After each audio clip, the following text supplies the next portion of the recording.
Bueno, yo creo que comenzamos con esto. Los comentarios, repito, los veremos al final. Sí, bueno, pásense a dejar sus saludos. Sí, dejen saludos, comparten si es que les gusta o si les hace interesante. Bueno, se fueron 2 personas. Ya, no voy a hablar más que de leer. Así que puedes empezar a pintar. Y hoy, Spur, te voy a leer algo de, en paz descanse, Amparo Dávila.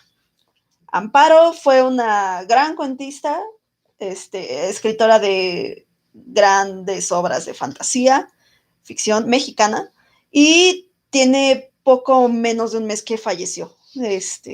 Sí, ya nos dejó a una edad bastante avanzada, muy prolífica. Afortunadamente fue reconocida en vida, se le hicieron varios homenajes y demás. Entonces, yo espero que esté satisfecha con lo que le tocó vivir. Y pues bueno, en honor a ella te voy a leer algunos de sus cuentos que están en este libro, El huésped. Ok. Así que empieza a darle a esa pintura y yo le doy a la lectura. Este cuento se llama Alta Cocina. Cuando oigo la lluvia golpear en las ventanas, vuelvo a escuchar sus gritos. Aquellos gritos que se me pegaban a la piel como si fueran ventosas. Subían de tono a medida que la olla se calentaba y el agua empezaba a hervir. También veo sus ojos, unas pequeñas cuentas negras que se le salían de las órbitas cuando se estaban cociendo. Nacían en tiempo de lluvia, en las huertas, escondidos entre las hojas, adheridos a los tallos o entre la hierba húmeda. De allí los arrancaban para venderlos y los vendían bien caros. A 3 por 5 centavos regularmente y, cuando había muchos, a 15 centavos la docena. En mi casa se compraban 2 pesos cada semana por ser el platillo obligado de los domingos, y con más frecuencia se había invitados a comer. Con este guiso mi familia agasajaba a las visitas distinguidas o a las muy apreciadas. No se pueden comer mejor preparados en ningún otro sitio, solía decir mi madre, llena de orgullo, cuando elogiaban el platillo. Recuerdo la sombría cocina y la olla donde los cocinaban, preparada y curtida por un viejo cocinero francés. La cuchara de madera muy oscurecida por el uso y a la cocinera, gorda, despiadada, implacable ante el dolor. Aquellos gritos desgarradores no la conmovían, seguía atizando el fogón, soplando las brasas como si nada pasara. Desde mi cuarto del desván los oía chillar. Siempre llovía. Sus gritos llegaban mezclados con el ruido de la lluvia. No morían pronto. Su agonía se prolongaba interminablemente. Yo pasaba todo el tiempo encerrado en mi cuarto con la almohada sobre la cabeza, pero aún así los oía. Cuando despertaba, a medianoche, volví a escucharlos. Nunca supe si aún estaban vivos o si sus gritos habían quedado dentro de mí, en mi cabeza, en mis oídos, fuera y dentro, martillando, desgarrando todo mi ser. A veces veía cientos de pequeños ojos pegados al cristal goteante de las ventanas. Cientos de ojos redondos y negros. Ojos brillantes, húmedos de llanto, que imploraban misericordia. Pero no había misericordia en aquella casa. Nadie se conmovía ante aquella crueldad. Sus ojos y sus gritos me seguían y me siguen aún a todas partes. Algunas veces me mandaban a comprarlos. Yo siempre regresaba sin ellos, asegurando que no había encontrado nada. Un día sospecharon de mí y nunca más fui enviado. Iba entonces la cocinera. Ella volvía con la cubeta llena. Yo la miraba con el desprecio con que se puede mirar al más cruel verdugo. Ella fruncía la chata nariz y soplaba desdeñosa. Su preparación resultaba ser una cosa muy complicada y tomaba tiempo. Primero los colocaban en un cajón con pasto y les daban una hierba rara que ellos comían, al parecer con mucho agrado, y que les servía de purgante. Allí pasaban un día. Al siguiente los bañaban cuidadosamente para no lastimarlos. Los secaban y los metían en la olla llena de agua fría, hierbas de olor y especias, vinagre y sal. Cuando el agua se iba calentando, empezaban a chillar, a chillar, a chillar. Chillaban a veces como niños recién nacidos, como ratones aplastados, como murciélagos, como gatos estrangulados, como mujeres histéricas. Aquella vez, la última vez que estuve en mi casa, el banquete fue largo y paladeado.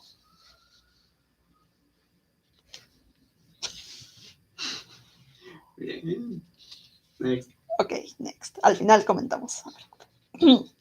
Este cuento se llama La señorita Julia.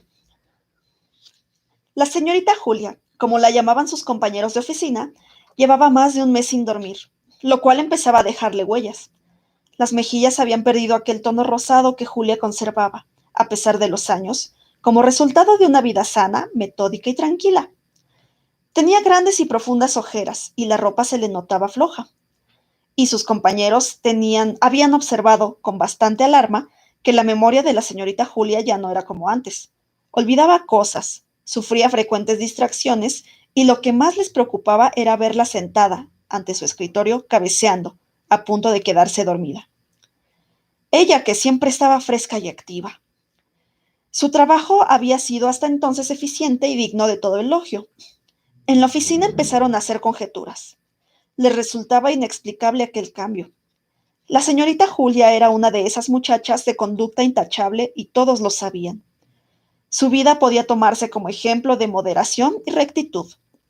Desde que sus hermanas mayores se habían casado, Julia vivía sola en la casa que los padres le habían dejado a morir. Ella la tenía arreglada con buen gusto y escrupulosamente limpia, por lo que le resultaba un sitio agradable, no obstante ser una vieja casa. Todo allí era tratado con cuidado y cariño. El menor detalle delataba el fino espíritu de Julia, quien gustaba de la música y los buenos libros, la poesía de Shelley y la de Keats, los sonetos del portugués y las novelas de las hermanas Bronte. Ella misma se preparaba los alimentos y limpiaba la casa con verdadero agrado. Siempre se le veía pulcra, vestida con sencillez y propiedad. Debió de haber sido bella. Aún conservaba una tez fresca y aquella tranquila y dulce mirada que le daba un aspecto de infinita bondad. Desde hacía algún tiempo estaba comprometida con el señor de Luna, contador de la empresa, quien la acompañaba todas las tardes desde la oficina hasta su casa. Algunas veces se quedaba a tomar el café y a oír música, mientras la señorita Julia tejía algún suéter para sus sobrinos. Cuando había un buen concierto, asistían juntos. Todos los domingos iban a misa y, a la salida, a tomar helado o a pasear por el bosque. Después Julia comía con sus hermanas y sobrinos. Por la tarde jugaban canasta uruguaya y tomaban el té. Al oscurecer, Julia volvía a su casa muy satisfecha. Revisaba su ropa y se prendía los rizos. Hacía más de un mes que Julia no dormía. Una noche la había despertado un ruido extraño como de pequeñas patadas y carreras ligeras. Encendió la luz y buscó por toda la casa, sin encontrar nada. Trató de volver a dormirse y no pudo conseguirlo. A la noche siguiente sucedió lo mismo, y así día tras día. Apenas comenzaba a dormirse cuando el ruido la despertaba. La pobre Julia no podía más. Diariamente revisaba la casa de arriba abajo sin encontrar ningún rastro. Como la duela de los pisos era bastante vieja, Julia pensó que a lo mejor estaba llena de ratas, y eran estas las que le despertaban noche a noche. Contrató entonces a un hombre para que tapara todos los orificios de la casa, no sin antes introducir en los agujeros un raticida. Tuvo que pagar por este trabajo 60 pesos, lo cual le pareció bastante caro. Esa noche se acostó satisfecha pensando que ya había puesto fin a aquella tortura. Le molestaba mucho, sin embargo, haber tenido aquel gasto. Pero se repitió muchas veces que no era posible seguir en vela ni un día más. Estaba durmiendo plácidamente cuando el tan conocido ruido la despertó. Fácil es imaginar la desilusión de la señorita Julia. Como de costumbre, revisó la casa sin resultado. Desesperada, se dejó caer en un viejo sillón de descanso y rompió a llorar. Allí vio amanecer. Como a las 11 de la mañana, Julia no podía de sueño. Sentía que los ojos se le cerraban y el cuerpo se le aflojaba pesadamente. Fue al baño a echarse agua en la cara. Entonces oyó que dos de las muchachas hablaban en el pasillo, junto a la escalera. ¿Te fijaste en la cara que tiene hoy? Sí, desastrosa. No sé cómo puede presentarse a trabajar así. Hasta un niño sospecharía. Entonces, ¿tú también crees? Pero si es evidente. Ay, nunca me imaginé que la señorita Julia... Lo que a mí me da coraje es que se haga pasar por una santa. A mí me da mucho dolor verla. La pobre ya no puede ni con su alma. Claro, y a su edad. Julia sintió que toda la sangre se le subía a la cabeza. Le comenzaron a temblar las manos y las piernas se le aflojaron. Le resultaba difícil entender aquella infamia. Un velo tibio le nubló la vista y las lágrimas rodaron por las mejillas encendidas. La señorita Julia compró trampas para ratas, queso y veneno, y no permitió que Carlos de Luna la acompañara, porque le apenaba sobremanera que llegara a saber que su casa se encontraba llena de ratas. El señor de Luna podía pensar que no había la suficiente limpieza, que ella era desaseada y vivía entre alimañas. Colocó una ratonera en cada una de las habitaciones, con una ración de queso envenenado, pues pensaba que si las ratas lograban salvarse de la ratonera morirían envenenadas con el queso. Para resultados y eliminar cualquier riesgo, puso un pequeño recipiente con agua, envenenada también, por si las ratas se libraban de la trampa y no gustaban del queso, pues imaginó que sentirían sed después de su desenfrenado juego. Toda la noche escuchó ruidos, carreras, saltos, resbalones. Aquellas ratas se divertían de lo lindo, pero sería su última fiesta. Este pensamiento le comunicaba algunas fuerzas y le abría la puerta de la liberación. Cuando el ruido terminó, ya en la madrugada, Julia se levantó llena de ansiedad a ver cuántas ratas habían caído en las ratoneras. No encontró una sola. Las ratoneras estaban vacías, el queso intacto. Su única esperanza era que, por lo menos, hubieran bebido el agua envenenada. La pobre Julia empezó a probar diariamente un nuevo veneno, y tenía que comprarlos en sitios diferentes y donde no la conocieran, pues en los lugares a donde había ido varias veces comenzaban a verla con miradas maliciosas, como sospechando algo terrible. Su situación era desesperada. Cada día sus fuerzas disminuían de manera notable. Había perdido su alegría habitual y la tranquilidad de que siempre había gozado. Su aspecto comenzaba a ser deplorable y su estado nervioso, insostenible. Perdió por completo el apetito y el placer por la lectura y la música. Aunque lo intentaba, no podía interesarse en nada. Lo único que leía y estudiaba con desesperación eran unos viejos libros de farmacopea que habían pertenecido a su padre. Pensaba que su única salvación consistiría en descubrir ella misma algún poderoso veneno que acabara con ellos, aquellos diabólicos animales, puesto que ningún otro producto de los ordinarios surtía efecto en ellos. La señorita Julia se había quedado dormida. Alguien le tocó suavemente un hombro. Despertó al instante, sobresaltada. El jefe la llama, señorita Julia. Julia se restregó los ojos, muy apenada, y se envolvó ligeramente tratando de borrar las huellas del sueño. Después se encaminó hacia la oficina del señor Lemus. Apenas si llamó a la puerta, y se sentó en el borde de la silla, estirada, tensa. El señor Lemus comenzó diciendo que siempre había estado contento con el trabajo de Julia, eficiente y satisfactorio, pero que de algún tiempo a la fecha las cosas habían cambiado y él estaba muy preocupado por ella, que lo había pensado bastante antes de decidirse a hablarle, y le aseguraba que, por su parte, no había prestado atención a ciertos rumores. Esto último lo dijo bajando la vista. Julia había enrojecido por completo. Se afianzó de la silla para no caer. Su corazón golpeaba sordamente. No supo cómo salió de aquel privado ni alcanzó a decir algo en su defensa. Cuando llegó a su escritorio sintió sobre ella las miradas de todos los de la oficina. Afortunadamente, el señor de Luna no estaba en ese momento. Julia no hubiera podido soportar semejante humillación. Las hermanas se dieron cuenta bien pronto de que algo muy grave sucedía a Julia. Al principio aseguraba que no tenía nada, pero a medida que las cosas empeoraron y que Julia fue perdiendo la estabilidad, tuvo que confesarles su tragedia. Trataron inútilmente de calmarla y le prometieron ayudarla en todo. Junto con sus maridos, revisaron la casa varias veces sin encontrar nada, lo cual las dejó muy desconcertadas. Aumentaron entonces sus cuidados y atenciones hacia la pobre hermana. Poco después decidieron que Julia necesitaba un buen descanso y que debía solicitar cuanto antes un permiso en su trabajo. Julia también se daba cuenta de que estaba muy cansada y que le hacía falta reponerse, pero veía con gran tristeza que sus hermanas dudaban también del único y real motivo que la mantenía sumida en aquel estado. Se sentía observada por ellas hasta en los detalles más insignificantes. Y ni qué decir de la oficina, donde su conducta llevaba a los compañeros a pensar en motivos humillantes y vergonzosos. La incomprensión y la bajeza de que era capaz la mayoría de la gente la habían destrozado y deprimido por completo. Recordaba constantemente aquella conversación que había tenido el infortunio de escuchar y la reconvención del señor Lemus, y entonces las lágrimas le rodaban por las mejillas y los sollozos subían a su garganta. La señorita Julia estaba encariñada con su trabajo, no obstante la serie de humillaciones y calumnias que a últimas fechas había tenido que sufrir. Llevaba 15 años en aquella oficina, y siempre había pensado trabajar allí hasta el último día que pudiera hacerlo, a menos que se le concediera la dicha de formar un hogar como a sus hermanas. Pensaba que era poco serio andar de un trabajo en otro, y que eso no podía sentar ningún buen precedente. Después de mucho cavilar, resolvió que no le quedaba más remedio que solicitar un permiso, como deseaban sus hermanas, y tratar de restablecerse. Las relaciones de Julia con el señor de Luna se habían ido enfriando poco a poco, y no porque esta fuera la intención de ella. Cuando empezó a sufrir aquella situación desquiciante, se rehusó a verlo diariamente como hasta entonces lo hacía, por temor a que él sospechara algo.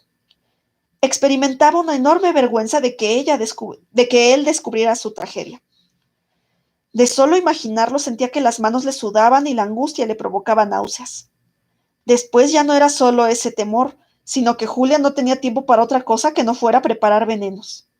Había improvisado un pequeñísimo laboratorio utilizando algunas cosas que se había encontrado en un cajón, y que sin duda su padre guardaba como recuerdo de sus años de farmacéutico, pues unos años antes de morir vendió la farmacia y solo se dedicaba a atender a unos cuantos enfermos. En ese laboratorio, Julia pasaba todos sus ratos libres y algunas horas de la noche mezclando sustancias extrañas que, la mayoría de las veces, producían emanaciones insoportables o gases que lo irritaban los ojos y la garganta, ocasionándole accesos de tos y copioso lagrimeo.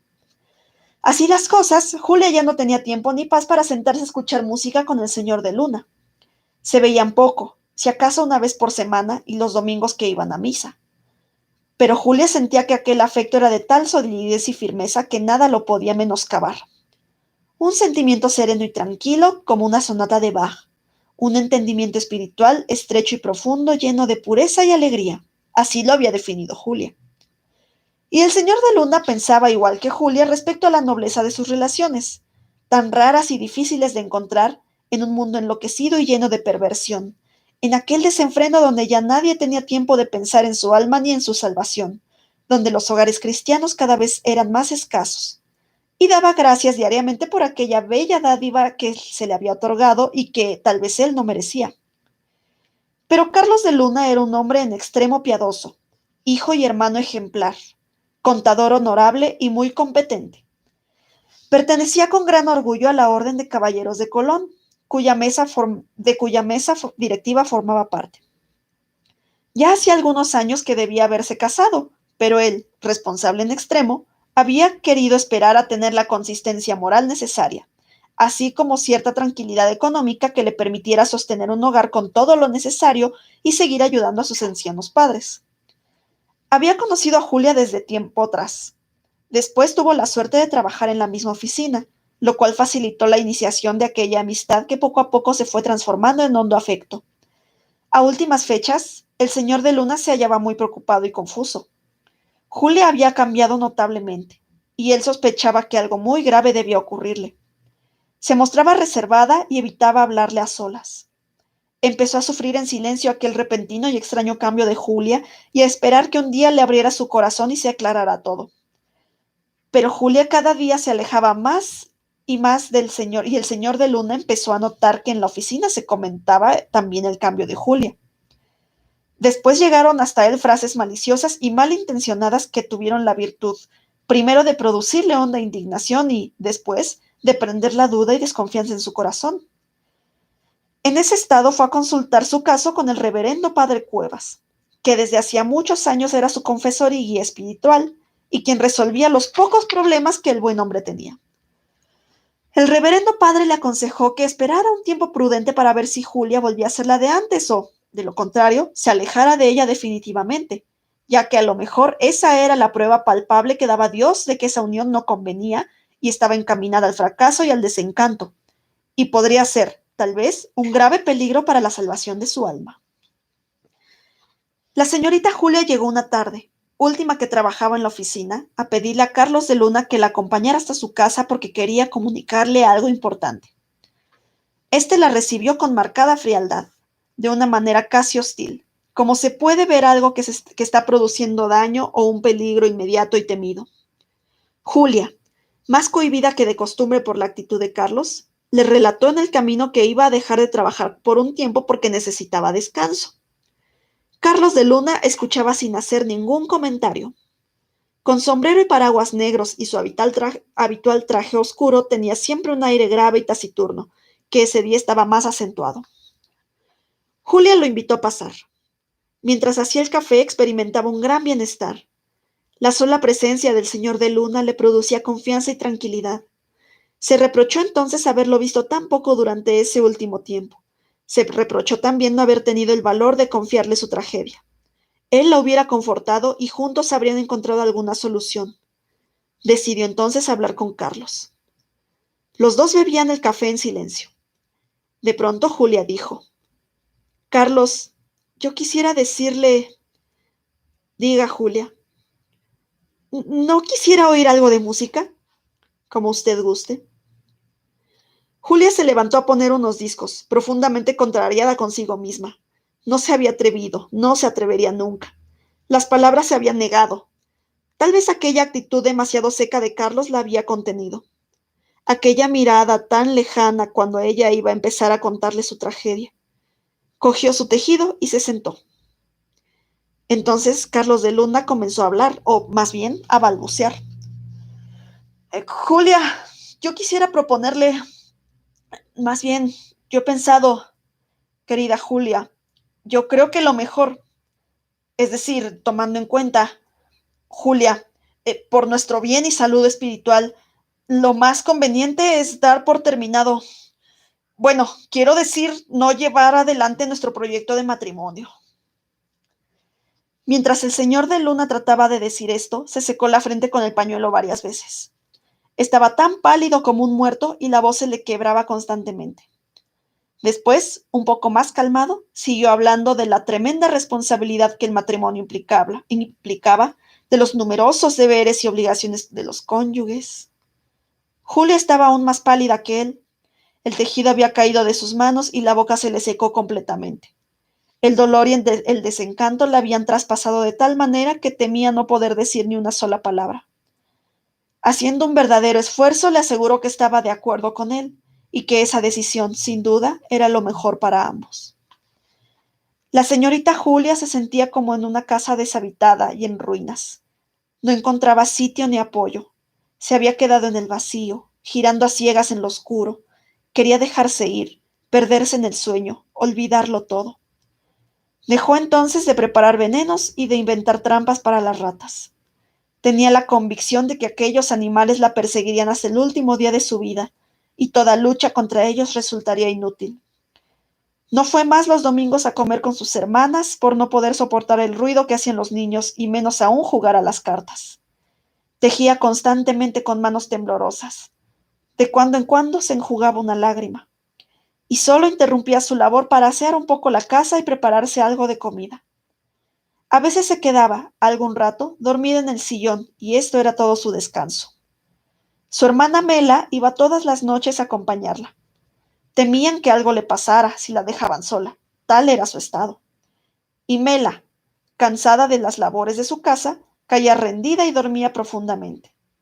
A veces la despertaban los pasos de Julia, que iba y venía por toda la casa buscando las ratas, aquellas ratas infernales que no la dejaban dormir.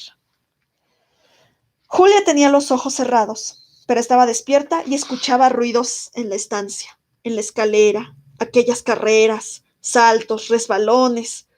Después allí en su cuarto, llegando hasta su cama, debajo de la cama. Abrió los ojos y se incorporó. Algo de claridad penetraba por las viejas persianas de madera. Se escuchó como una estampida, una huida rápida. Distinguió unas sombras alargadas y alcanzó a ver unos ojillos muy redondos, muy rojos, muy brillantes.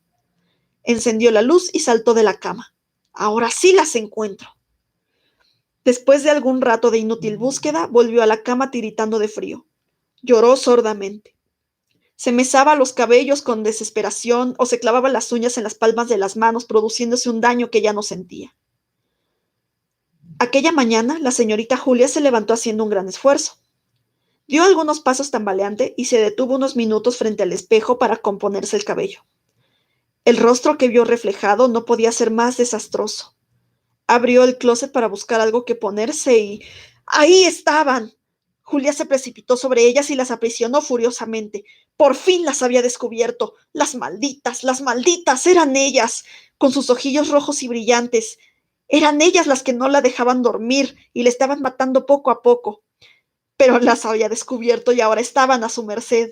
No volverían a correr por las noches ni a hacer ruido. Estaba salvada, volvería a dormir, volvería a ser feliz. Allí las tenía fuertemente cogidas. Se las enseñaría a todo el mundo, a los de la oficina, a Carlos de Luna, a sus hermanas. Todos se arrepentirían de haber pensado mal. Se disculparían, olvidaría todo. Malditas, qué daño tan grande le habían hecho. Pero allí estaban, en sus manos, reía a carcajadas, las apretaba más, caminaba de un lado a otro del cuarto. Estaba tan feliz de haberlas descubierto, ya había perdido toda esperanza. Reía estrepitosamente. Ahora estaban en su poder. Ya no le harían daño nunca más. Hablaba y reía, lloraba de gusto y de emoción, gritaba. ¡Qué suerte haberlas descubierto! ¡Qué suerte! Risa y llanto, gritos, carcajadas, con aquellos ojillos rojos y brillantes. Gritaba.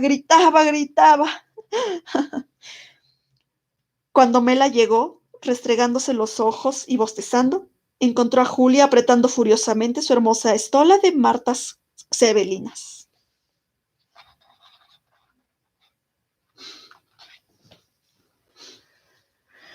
¿Sabes lo que son las martas? Pues, huroncitos, pelo de marta. Y una estola, su bufanda de... Ok, ahorita lo... Ok, este es mi favorito. Es mi más favorito de Amparo Dávila. Y yo creo que ya va a ser el último porque no sé cuánto tiempo llevamos. 35 minutos. Una hora, ¿no? Una hora. Pues sí, igual y sí me da chance de leer otros más. Es que la mayoría son muy largos. Estos son como los más concretos. Uy, pero este te va a encantar. Okay. Bueno, espero que les guste a todos. El huésped. Nunca olvidaré el día en que vino a vivir con nosotros. Mi marido lo trajo al regreso de un viaje. Llevábamos entonces cerca de 3 años de matrimonio, teníamos 2 niños y yo no era feliz. Representaba para mi marido algo así como un mueble que se acostumbra uno a ver en determinado sitio, pero que no causa la mayor impresión. Vivíamos en un pueblo pequeño, incomunicado y distante de la ciudad. Un pueblo casi muerto o a punto de desaparecer. No pude reprimir un grito de horror cuando lo vi por primera vez. Era lúgubre, siniestro, con grandes ojos amarillentos, casi redondos y sin parpadeo, que parecían penetrar a través de las cosas y de las personas. Mi vida desdichada se convirtió en un infierno. La misma noche de su llegada supliqué a mi marido que no me condenara a la tortura de su compañía. No podía resistirlo, me inspiraba desconfianza y horror. Es completamente inofensivo, dijo mi marido mirándome con marcada indiferencia. Te acostumbrarás a su compañía y, si no lo consigues... No hubo manera de convencerlo de que se lo llevara. Se quedó en nuestra casa. No fui la única en sufrir con su presencia.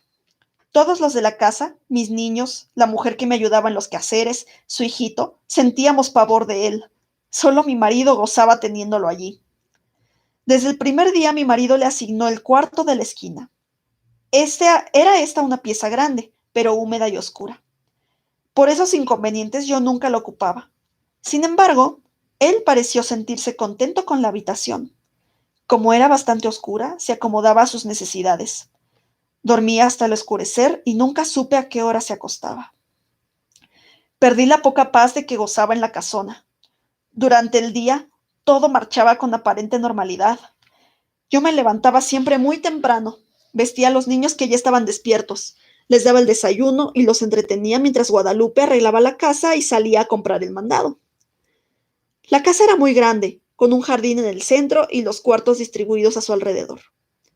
Entre las piezas y el jardín había corredores que protegían las habitaciones del rigor de las lluvias y del viento que eran frecuentes.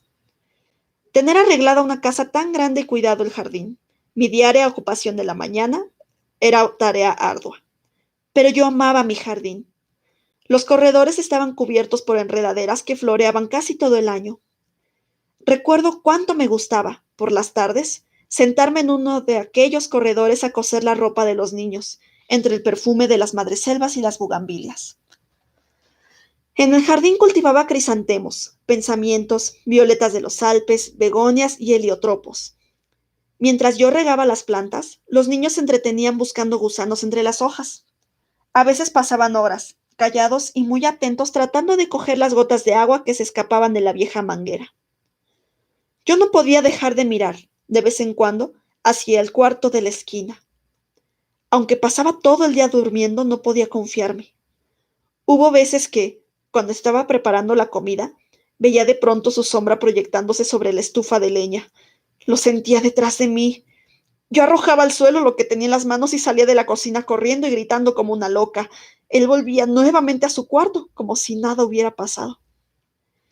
Creo que ignoraba, Creo que ignoraba por completo a Guadalupe. Nunca se acercaba a ella ni la perseguía. No hacia los niños y a mí. A ellos los odiaba y a mí me acechaba siempre. Cuando salía de su cuarto comenzaba la más terrible pesadilla que alguien pudiera vivir. Se situaba siempre en un pequeño cenador, enfrente de la puerta de mi cuarto. Yo no salía más. Algunas veces, pensando que aún dormía, yo iba hasta la cocina por la merienda de los niños. De pronto lo descubrí en algún oscuro rincón del corredor, bajo las enredaderas. ¡Allí está ya, Guadalupe! Gritaba desesperada. Guadalupe y yo nunca lo nombrábamos. Nos parecía que al hacerlo cobraba realidad aquel ser tenebroso. Siempre decíamos, ahí está, ya salió, está durmiendo, él, él. Solamente hacía 2 comidas. Una cuando se levantaba al anochecer y otra, tal vez, en la madrugada antes de acostarse. Guadalupe era la encargada de llevarle la bandeja. Puedo asegurar que la arrojaba dentro del cuarto, pues la pobre mujer sufría el mismo terror que yo. Toda su alimentación se reducía a carne, no probaba nada más. Cuando los niños se dormían, Guadalupe me llevaba la cena al cuarto. Yo no podía dejarlos solos, sabiendo que se había levantado o estaba por hacerlo. Una vez terminadas sus tareas, Guadalupe se iba con su pequeño a dormir y yo me quedaba sola, contemplando el sueño de mis hijos. Como la puerta de mi cuarto quedaba siempre abierta, no me atrevía a acostarme, temiendo que en cualquier momento pudiera entrar y atacarnos. Y no era posible cerrarla. Mi marido llegaba siempre tarde y al no encontrarla abierta, habría pensado, y vaya que llegaba bien tarde, que tenía mucho trabajo, dijo alguna vez. Pienso que otras cosas también lo entretenían. Una noche estuve despierta hasta cerca de las 2 de la mañana, oyéndolo afuera. Cuando desperté, lo vi junto a mi cama, mirándome con su fija mirada penetrante. Salté de la cama y le arrojé la lámpara de gasolina que dejaba encendida toda la noche. No había luz eléctrica en aquel pueblo y no hubiera soportado quedarme a oscuras, sabiendo que en cualquier momento él se libró del golpe y salió de la pieza. La lámpara se estrelló en el piso de ladrillo y la gasolina se inflamó rápidamente. De no haber sido por Guadalupe, que acudió a mis gritos, habría ardido toda la casa. Mi marido no tenía tiempo para escucharme ni le importaba lo que sucediera en la casa. Solo hablábamos lo indispensable. Entre nosotros, desde hacía tiempo, el afecto y las palabras se habían agotado. Vuelvo a sentirme enferma cuando recuerdo. Guadalupe había salido a la compra y dejó al pequeño Martín dormido en un cajón donde lo acostaba durante el día. Fui a verlo varias veces. Dormía tranquilo. Era cerca del mediodía. Estaba peinando a mis niños cuando oí el llanto del pequeño mezclado con extraños gritos. Cuando llegué al cuarto lo encontré golpeando cruelmente al niño. Aún no sabría explicar cómo le quité al pequeño y cómo me lancé contra él con una tranca que encontré a la mano, y lo ataqué con toda la furia contenida por tanto tiempo. No sé si llegué a causarle mucho daño, pues caí sin sentido. Cuando Guadalupe volvió del mandado, me encontró desmayada y a su pequeño lleno de golpes y araños que sangraban. El dolor y el coraje que sintió fueron terribles. Afortunadamente, el niño no murió y se recuperó pronto. Temí que Guadalupe se fuera y me dejara sola. Si no lo hizo, fue porque era una mujer noble y valiente que sentía gran afecto por los niños y por mí. Pero ese día nació en ella un odio que clamaba venganza. Cuando conté lo que había pasado a mi marido, le exigí que se lo llevara, alegando que podía matar a nuestros niños como trató de hacerlo con el pequeño Martín. Cada día estás más histérica. Es realmente doloroso y deprimente contemplarte así. Te he explicado 1000 veces que es un ser inofensivo. Pensé entonces en huir de aquella casa, de mi marido, de él, pero no tenía dinero y los medios de comunicación eran difíciles. Sin amigos ni parientes a quienes recurrir, me sentía tan sola como un huérfano. Mis niños estaban atemorizados, ya no querían jugar en el jardín y no se separaban de mi lado. Cuando Guadalupe salía al mercado, me encerraba con ellos en mi cuarto. Esta situación no puede continuar, le dije un día a Guadalupe. Tendremos que hacer algo y pronto, me contestó. ¿Pero qué podemos hacer las dos solas? Solas, es verdad, pero con un odio. Sus ojos tenían un brillo extraño. Sentí miedo y alegría. La oportunidad llegó cuando menos la esperábamos. Mi marido partió para la ciudad a arreglar unos negocios.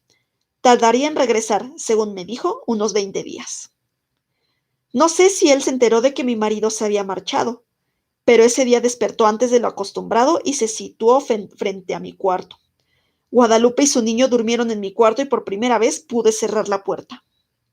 Guadalupe y yo pasamos casi toda la noche haciendo planes. Los niños dormían tranquilamente.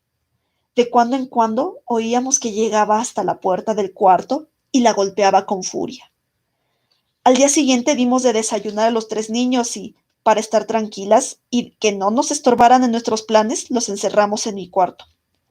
Guadalupe y yo teníamos muchas cosas por hacer y tanta prisa en realizarlas que no podíamos perder tiempo ni en comer. Guadalupe cortó varias tablas, grandes y resistentes, mientras yo buscaba martillo y clavos.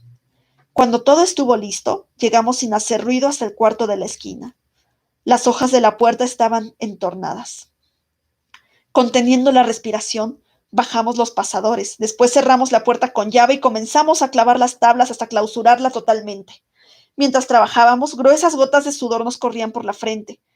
No hizo entonces ruido, parecía que estaba durmiendo profundamente. Cuando todo estuvo terminado, Guadalupe y yo nos abrazamos llorando. Los días que siguieron fueron espantosos. Vivió muchos días sin aire, sin luz, sin alimento. Al principio golpeaba la puerta, tirándose contra ella.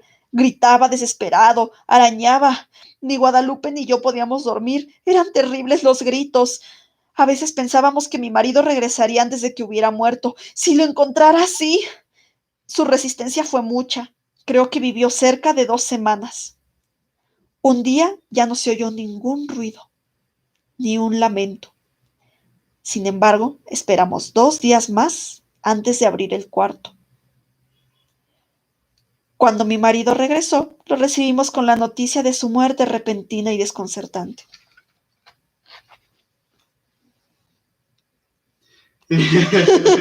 Diablos. Exacto. No sé si me he hecho otro o vemos los comentarios. ¿Hay otro corto? Ay, Son estos muy son... buenos, pero maldita suspensa. A Se me ver, imagina un simio. déjame ver.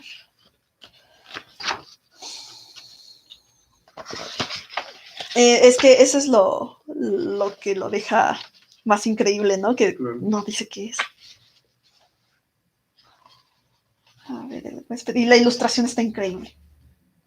Bueno, es que esta es una versión ilustrada, entonces está fascinante. El huésped. Déjame ver otros. Música concreta. Es que están muy largos. A ver, vamos a leer este que parece que no es tan largo. Está como el de señorita Julia.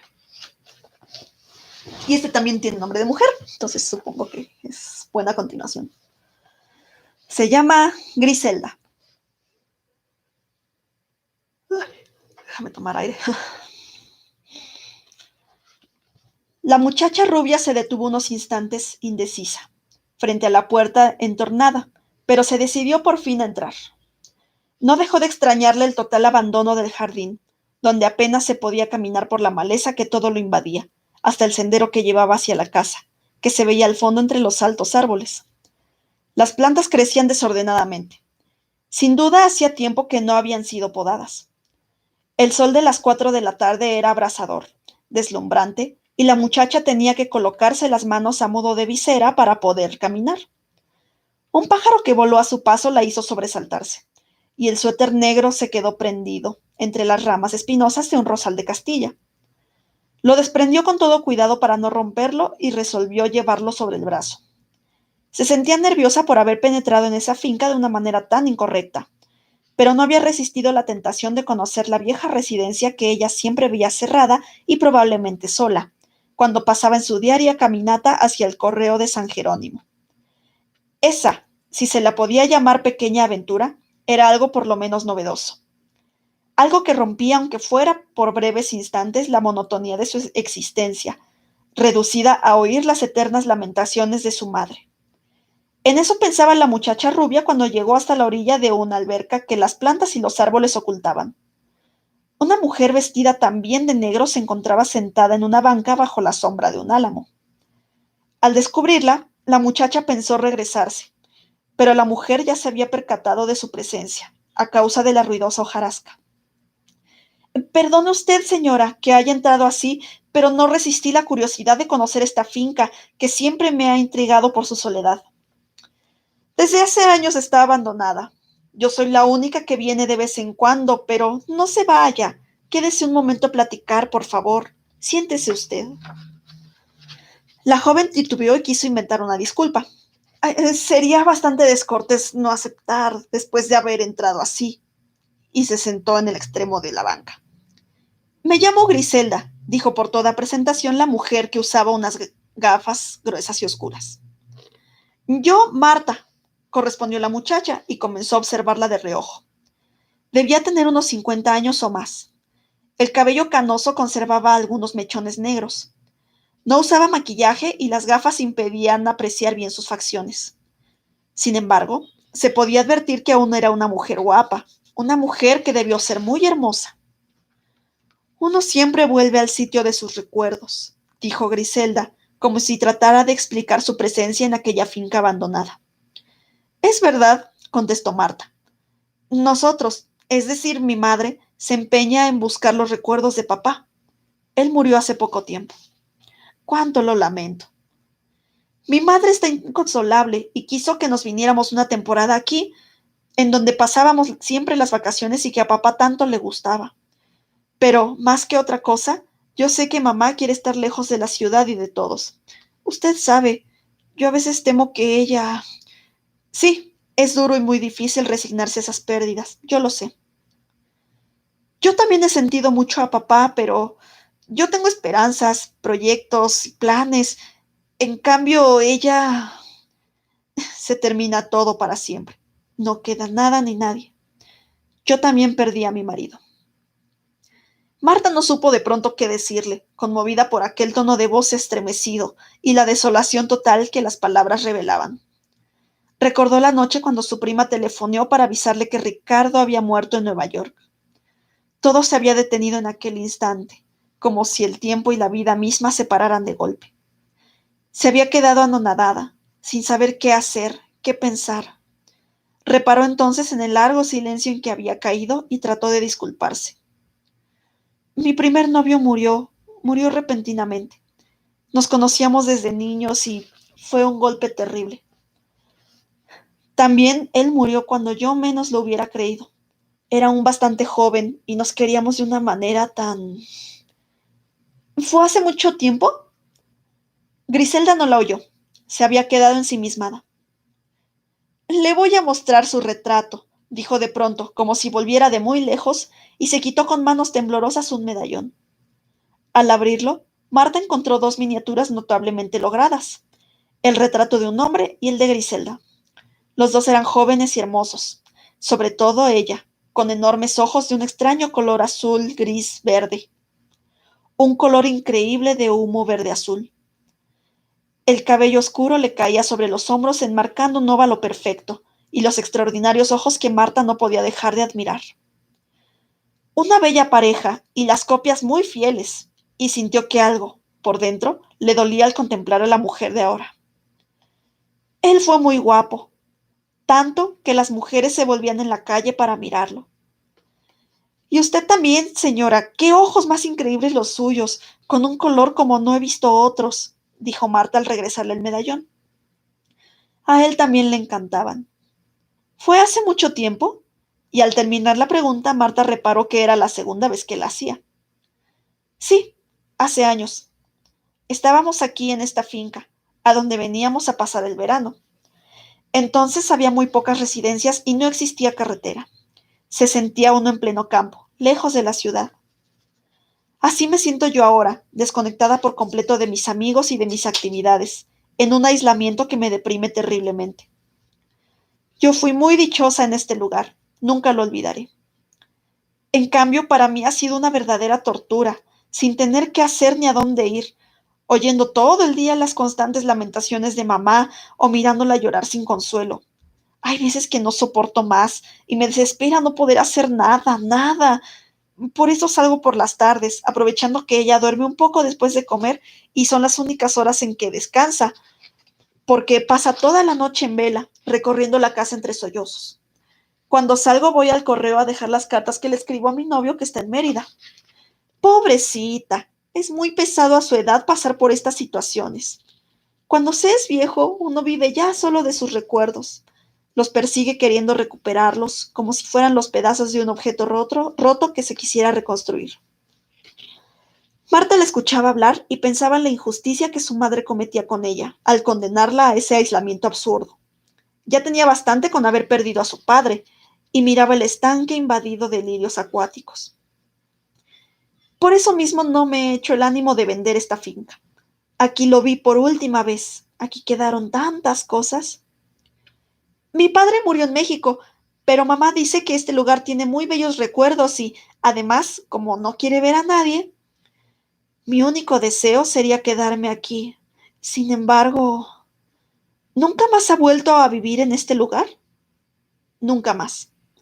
Solo en tardes como esta en que me escapo sin avisarle a nadie. Deben de haber sido muy duros todos estos años. No se puede usted imaginar cuánto, dijo la mujer con voz entrecortada. Cuando lo vi muerto, pensé que ya no sería posible sufrir más. Después... ¿Y no hay posibilidad de olvidar que con el tiempo la memoria sea menos persistente y aminore la intensidad del dolor? No, eso sería lo más terrible de todo, lo inadmisible. Esta búsqueda continua de recuerdos, de pequeñas cosas como un olor, un sonido o una palabra que reconstruyan dentro de uno lo que se ha ido, es lo único que nos queda, lo único que sostiene y ayuda a seguir viviendo. Así piensa también mi mamá. Siempre que vuelvo aquí regreso deshecha, casi muerta. Es por eso que no me dejan venir. Cada vez revivo todo lo que pasó aquella tarde. Escucho sus palabras de despedida, lo veo partir. ¿Se fue lejos? No, a México solamente. Hacía el trayecto a caballo. Era un estupendo jinete. Esa vez, esa vez yo me pasé la tarde aquí junto al estanque, bordando hasta que anocheció. Después me fui a la casa a disponer la cena para esperarlo. Comenzó a llover. Llovía torrencialmente como llueve siempre en este lugar, y él no regresaba. El sol estaba ocultándose. Se iba la tarde. Marta miró el reloj con disimulo. Eran pasadas las 6. Su madre ya debía de haber despertado de la siesta y la estaría esperando muy intranquila. Nunca tardaba tanto, pero ¿cómo irse ahora? No podía interrumpir el relato de la mujer. Yo estaba muy inquieta, como nunca lo había estado antes, con una extraña nerviosidad, como si presintiera algo. Dieron las 10, las 11, habíamos recalentado la cena varias veces. Él no llegaba y seguía lloviendo, lloviendo sin cesar. El viento refrescó la tarde y traía el perfume de los jazmines y las madreselvas. El crepúsculo se desmadejaba entre los altos árboles. Los relámpagos surcaban el cielo ennegrecido. No se oía el galope de su caballo, aquel galope que yo conocí hasta en sueños.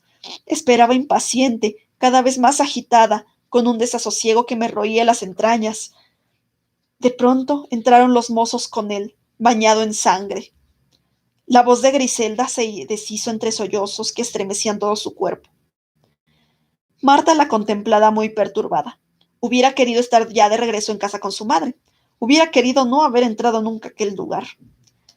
El olor de los jazmines y de las madreselvas comenzaba a ser demasiado fuerte, tanto que, de tan intenso, se iba tornando oscuro y siniestro, como la tarde misma y los árboles y el agua ensombrecida en el estanque. El caballo se había asustado con un rayo, dijo Griselda recomponiéndose un poco, y lo estrelló contra un árbol. ¡Qué terrible! Fue lo único que supo decir Marta. Aquella noche decidí arrancarme los ojos, y se llevó el pañuelo a la boca ahogando un grito. También Marta había pensado hacer muchas cosas aquella noche, cuando se enteró de que Ricardo había muerto en Nueva York.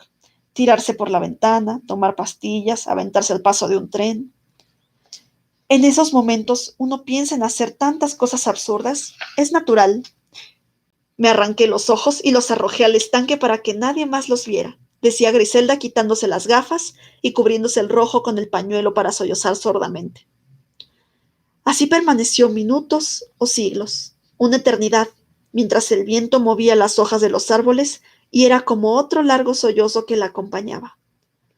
Marta no deseaba ahora sino huir cuanto antes de aquella mujer, del trágico jardín ya en sombras y del denso perfume que la envolvía. Debo irme, señora, ya es muy tarde, dijo poniéndose de pie y tocando suavemente el hombro de Griselda. Mi madre ha de estar preocupada por mí. La mujer dejó de sollozar y alzó la cara. Marta contempló entonces un rostro transfigurado por el dolor y dos enormes cuencas vacías, mientras los ojos de Griselda, cientos, miles de ojos, lirios en el estanque, la traspasaban con sus inmensas pupilas verdes, azules, grises, y después la perseguían apareciendo por todos lados como tratando de cercarla, de abalanzarse sobre ella y devorarla, cuando ella corría desesperada abriéndose paso entre las sombras vivas de aquel jardín.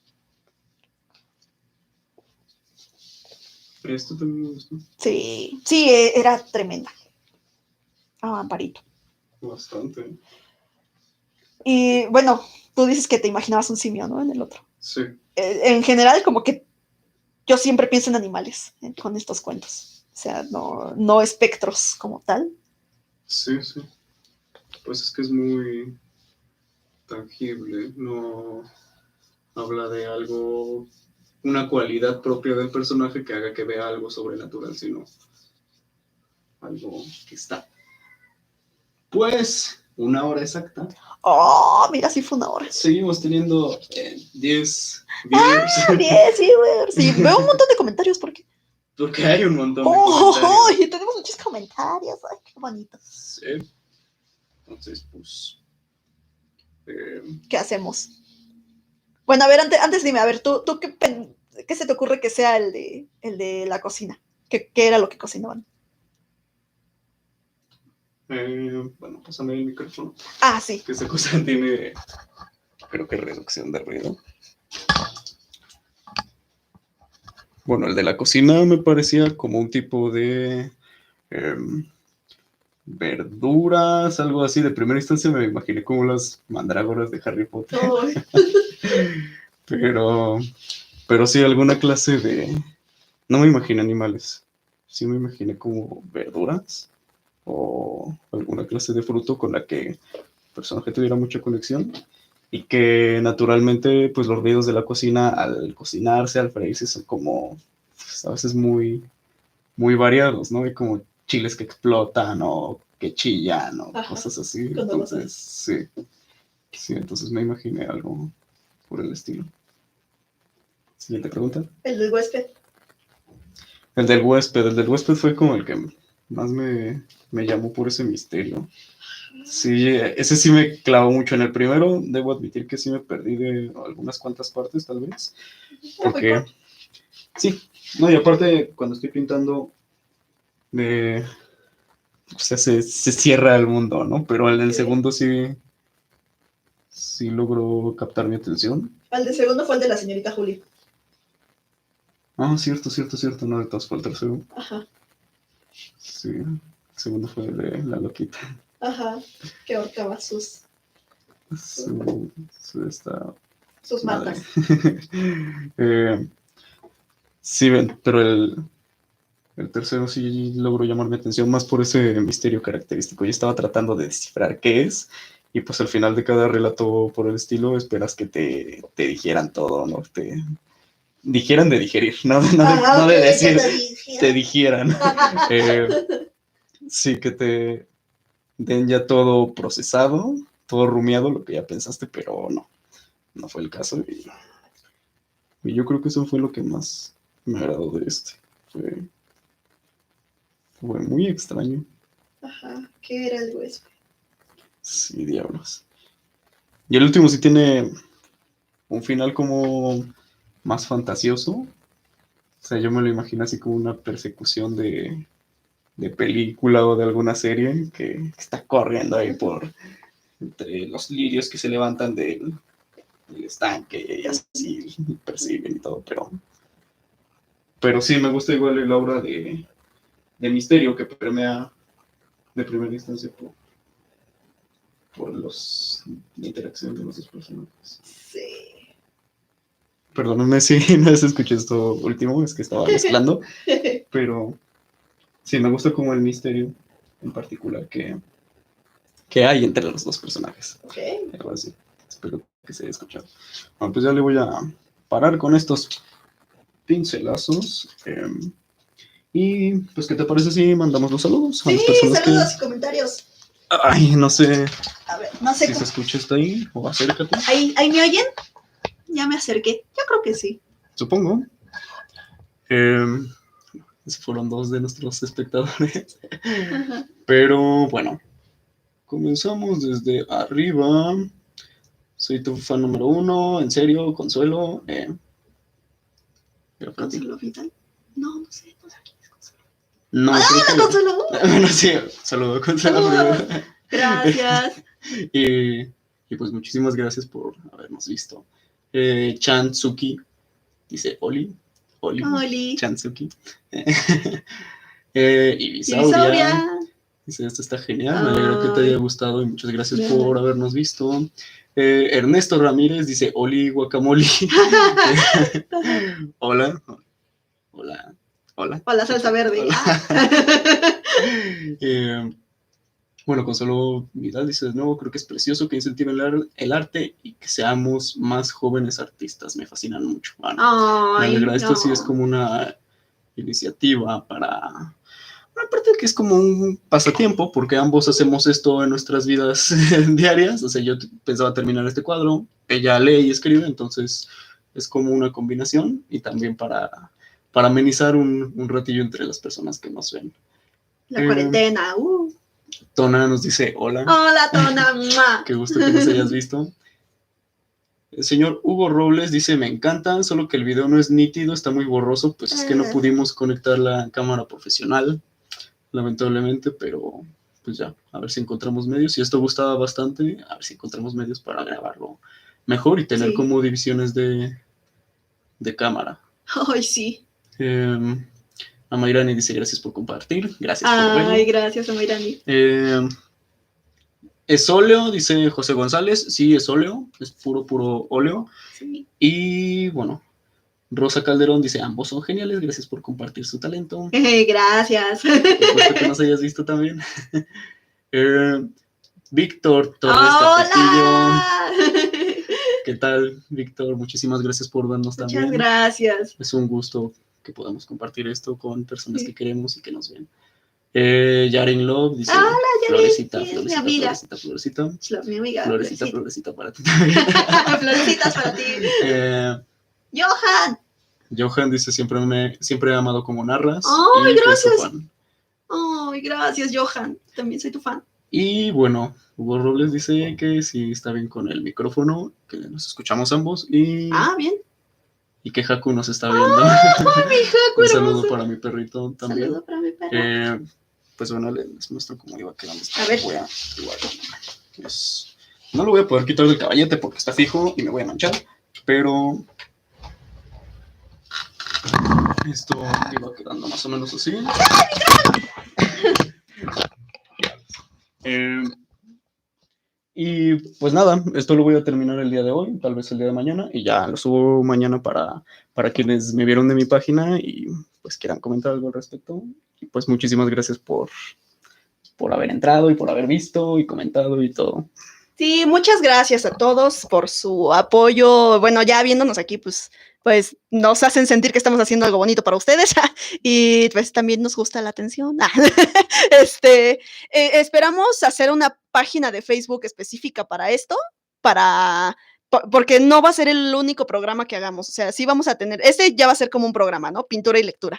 Y tal vez él luego tenga uno, yo luego tengo uno por aparte, tal vez hagamos otra cosa distinta, pero por ahora yo creo que parece que les gustó mucho pintura y lectura, entonces... Sí, dice, gracias por la lectura y la pintura, esto fue genial. Muchas gracias, Ibisauria. Y Johan dice Alan que Oli. ¡Ay, hola, Alan! Mis bebés preciosos. ¿Qué se te antojaría que te leyera para la siguiente? ¿Más cuento? Sí, cuento. Poesía. Ay, ¿podemos cerrar con un poema de Amparo? Ok. Bueno, para la otra, se me ocurre que igual podemos leer algo de comedia, porque ¿conoces a Jorge Ibargüengoitia? Sí. Buenísimo, y es cagadísimo. Entonces, pues voy a cerrar con un poema, Amparito, que en paz descanse, léanla, de verdad, es una gran escritora que vale mucho la pena. Y, casualmente, este poema se llama Semblanza de mi muerte. A ver qué tal me sale, porque me regañaban mucho porque no sé declamar. Que no muera, un día nublado y frío de invierno, y que me vaya tiritando de frío y de miedo ante lo desconocido, ese mundo de sombras, sin rostro, que camina siempre a mi lado, o me aguarda al doblar la esquina, ese misterio insoldable que no logramos develar y que angustia y perturba la existencia. Quiero irme un día soleado de una primavera reverdecida, llena de brotes y retoños, de pájaros y de flores, a buscar mi jardín del Edén, mi paraíso perdido, y gozar de los frutos de la vid de la higuera, el perfume de los cerezos y los naranjos en flor, y el calor del sol que no se oculta nunca. Y se nos fue en primavera, Amparo. Wow. Sí, tremenda. Pues muchas gracias. Sintonícenos a ver cuándo. A ver cuándo. No, pues ahora que pintes y que yo tenga tiempo libre. Entonces, claro, ahí les avisamos. Sí, pueden escribirnos comentarios. Sí, pueden escribirnos comentarios. Bueno, pueden escribirnos comentarios como que les gustaría, si les ha gustado, si no les ha gustado también. Y pues con base en esto, pues podemos igual delimitar qué tan frecuentemente podemos hacerlo. Sí, señor. Esta es una iniciativa para incentivarnos a nosotros mismos a ser productivos mientras somos improductivos. Entonces, bueno, relativamente, ¿no? Porque me alegra mucho ver que les haya gustado. Entonces, pues yo creo que... por cierto, me faltó mandar un saludo a Lizeth. Muchísimas gracias por verme también, que me mandó un mensajito que estaba viendo. Y pues aprecio muchísimo a todos y cada uno de ustedes y el tiempo que se tomaron para vernos. Pues nada, nos despedimos. Nada, nos despedimos, chicos. Recuerden pintura y lectura para la banda. Pintura y lectura. Ya para la otra ponemos el setup mejor. Lectura, pintura, lectura. Muchas gracias y un gran abrazo a todos. Abracitos, buena noche.